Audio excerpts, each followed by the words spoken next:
Hey guys, Steamy Straightface here, and so I was just attempting to record this episode, but I accidentally didn't have record audio on.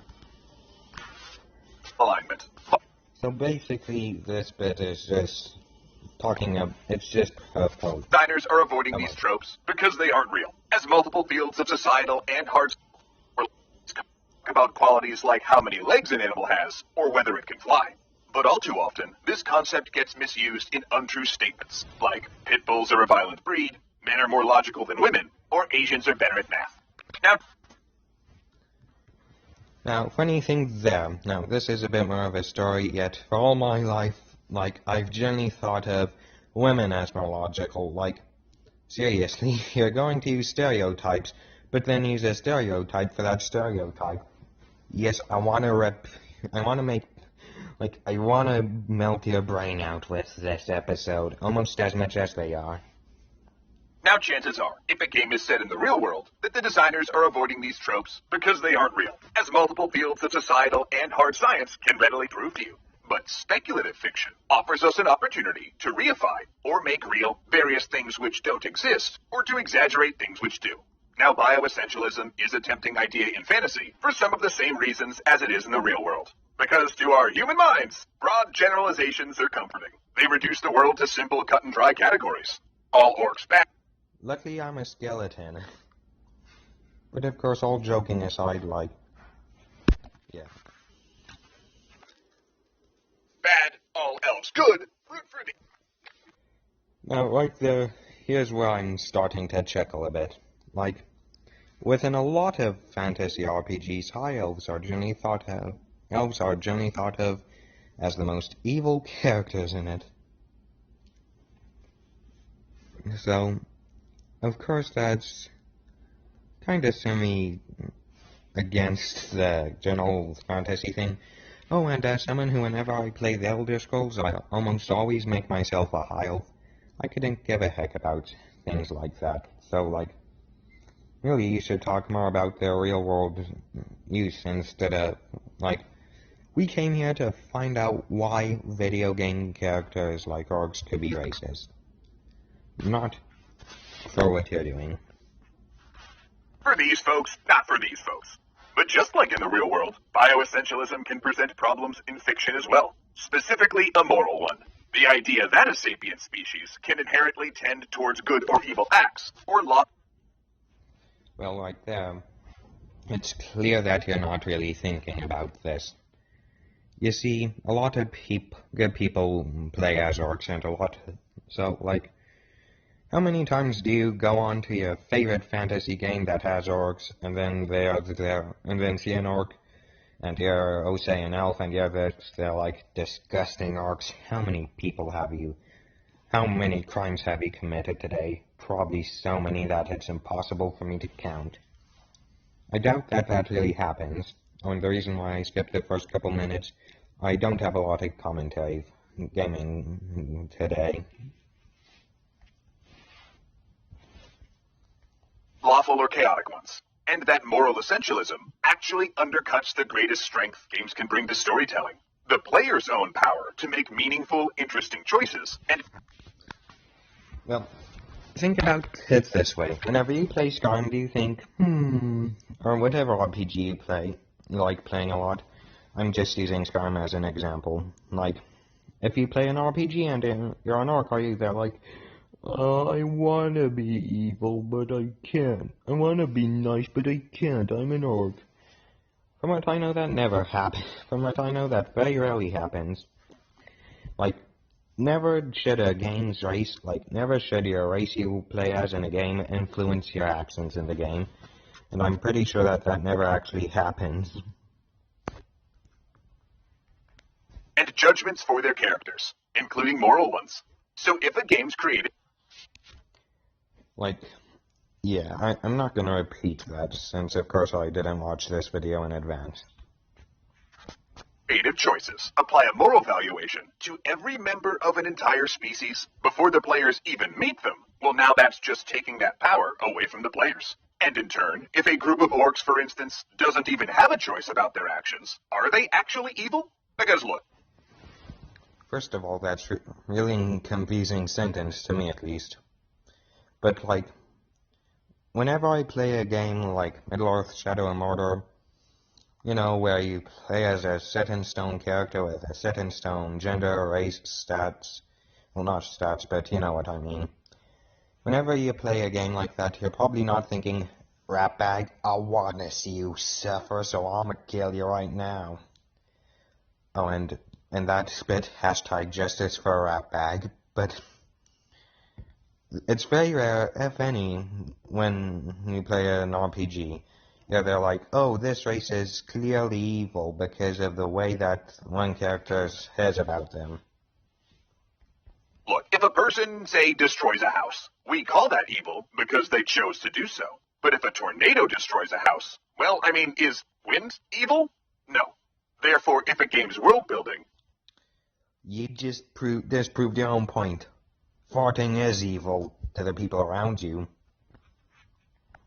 ...chooses to program every member of a species to destroy, aren't they more like the tornado? Now, if the player's characters are able to make moral choices, but an entire class of NPCs is inherently evil regardless of their choice, then the game is either telling the player that moral choices don't matter, or it's simply driving a wedge between the player's morality and the morality that applies to the rest of the world, blocking the player from further becoming a part of it. Very few times do games actually paint orcs as the bad guys, and another thing, I thought you were going to talk about how that damages the real world, not about how you're upset that whenever you play as an orc and you're not properly represented when you play Skyrim. I didn't think that he'd be talking about that. I thought he'd be talking about why video games or races are bad, stereotypically wise, IRL. For instance, in Warhammer 40k, this inconsistency is central to the Imperium of Man's villainous creed.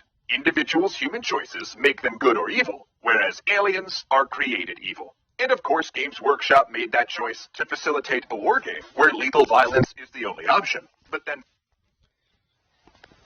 Well then, within that case, didn't Doom do that too? Like, I mean, in Doom, all demons are evil. Like, so within that case, isn't that also bad for IRL reasons? In the sense that you're talking? Then folks also saw that in the 40k novels and RPGs, which required more interesting narrative complexities, Imperial heroes have to grapple with and recognize the illogic of that creed based on their own experience. Okay, but now you might be asking, what if you're playing the kind of game where you're engaging in violence because it's exciting and fun? That's what we've been asking all along. Not gonna lie. Not because of its moral dimensions, where the meaningful choice is about tactics rather than ethics. Maybe the goal is to take moral calculus out of the problem. Sure, one solution might be saying, all orcs are evil, go ahead and shoot them. But in that situation, as soon as someone inadvertently feels some empathy, as people often do for anything seeming even vaguely... Oh, that's a disgusting image. Like, that's just an image that's gonna haunt me in my nightmares. Just like the gameplay, just like how I had to get this gameplay commentary, and every time I thought I ran out of healing items. Or the gameplay. Alive. The easy answer becomes less easy. And if the goal of your game is to stop players from engaging in moral debates and just fight some bad guys, you kinda gotta say something more reliable than, oh, it's fine, they were all born this way. Within Doom, they killed their pet bunny. In Skyrim, dragons are trying to destroy Tamriel. Like, oh, but that's just Bethesda, so let's move on to Middle-earth: Shadow of Mordor. Oh, wait. In it, you're able to take control of orcs and make them join you. In Dungeons & Dragons, isn't orc a playable race? Fortunately, the real world's made progress on this problem, because sometimes in this day and age, people actually bear visual signifiers which say, I'm evil, not because of where I was born. So basically we're not even talking about what you said you were talking about, but you're talking about what you're talking about, but you're talking about it without talking about it. So you're talking about it without talking about it, so you're talking about it in something you said you'd talk about it, but you're not talking about it in the way you said you'd talk about it. Yeah, wrap your head around that. Well, it's a lot easier to do that than wrap your head around this logic. But because of the choices I've made, such as Nazi uniforms and Klan hoods.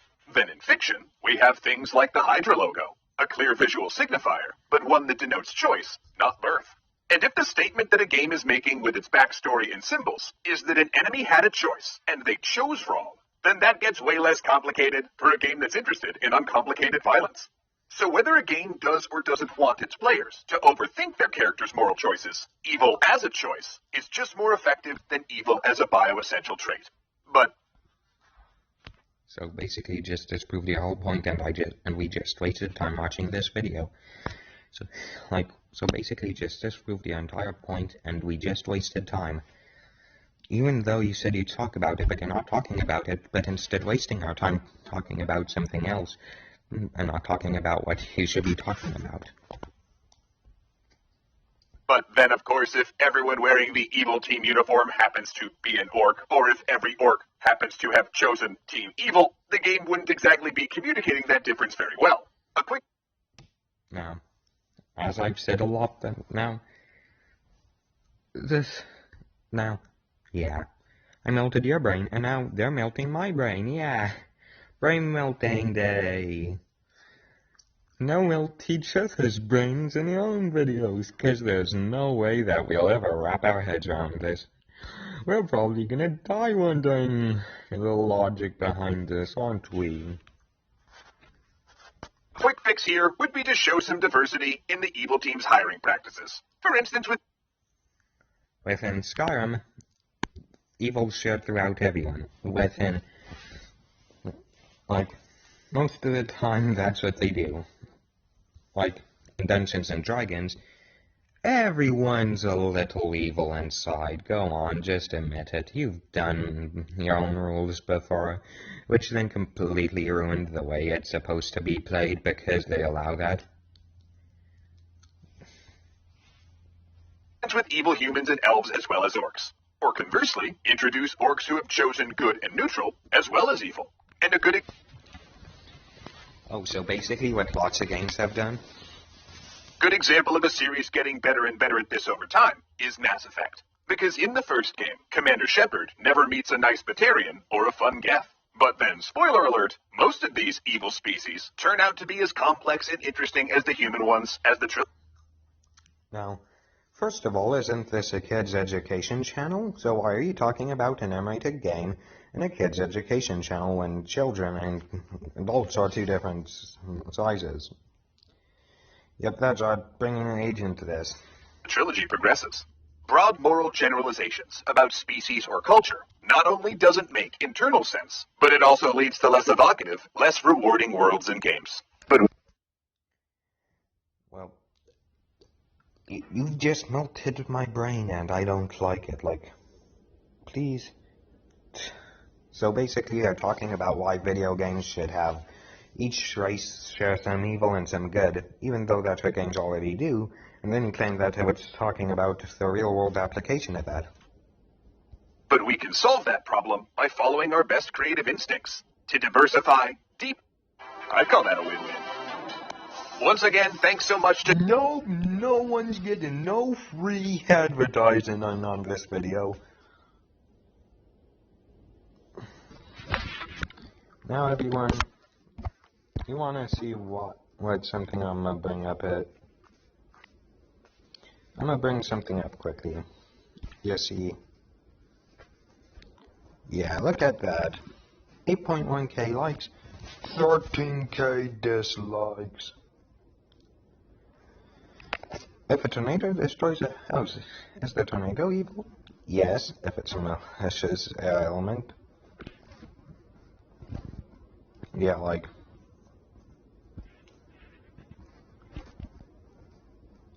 lots of people are talking about this. So, of course, lots of people talk about this. Like, this person just Yeah, you pretty. Congratulations. You just did the best.